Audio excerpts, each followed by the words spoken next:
À la musique avec ce duo PNL, c'est un peu le duo de la rentrée et un nouvel album qui s'appelle Dans la légende. Natacha Triouk nous explique pourquoi.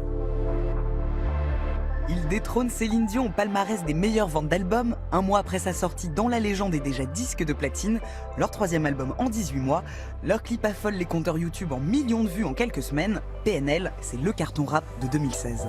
On voyage, je m'en bats les couilles, je suis fire. Je vois que sur une plaquette taille. Je sais pas pourquoi je déraille. Derrière ces trois lettres, on sait peu de choses. Les deux frangins de 27 et 29 ans, originaires de Corbeil-Essonnes, se tiennent loin des médias et des majors. Autoproduit, PNL n'accepte aucune interview, aucune sauf une, pour un journal américain, de quoi bien attiser le mystère. Tu testes, on sort le bras bas.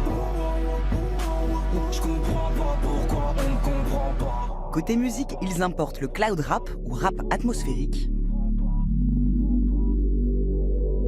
Voix vocodée et nappe électro, PNL ralentit le tempo. Ram, pam, pam, pam, pam.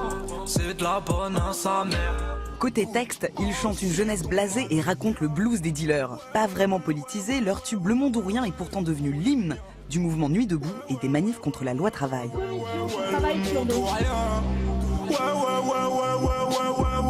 Moi ça me convient. Nouvelle génération de rappeurs, PNL c'est aussi une nouvelle esthétique.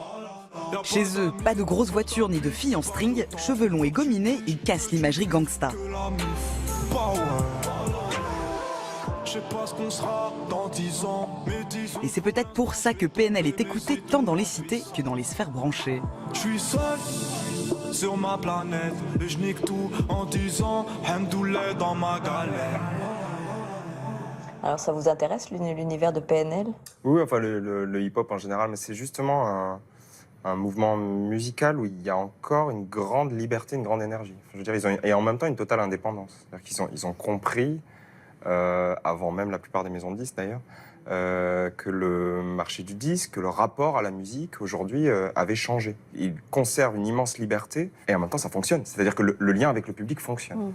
Et puis leur son, je retrouve dans leurs arrangements quelque chose de soigné, dans les claviers, dans les rythmiques, et c'est pour moi du coup une qualité assez assez étonnante. Les textes c'est encore autre chose, évidemment. Oui, alors ils sont peu engagés. On a bien souligné qu'ils n'étaient pas vraiment politisés, en tout cas, même s'ils ont été peut-être récupérés par Nuit debout. Mais... Oui, mais je pense que le fait, par exemple, là, dans le reportage, on voit qu'ils ne donnent pas d'interview, par exemple, c'est-à-dire ne pas rajouter de mots sur les mots qu'on a déjà posés dans nos textes. Enfin, je veux dire, rien que ça, c'est extrêmement moderne, en fait.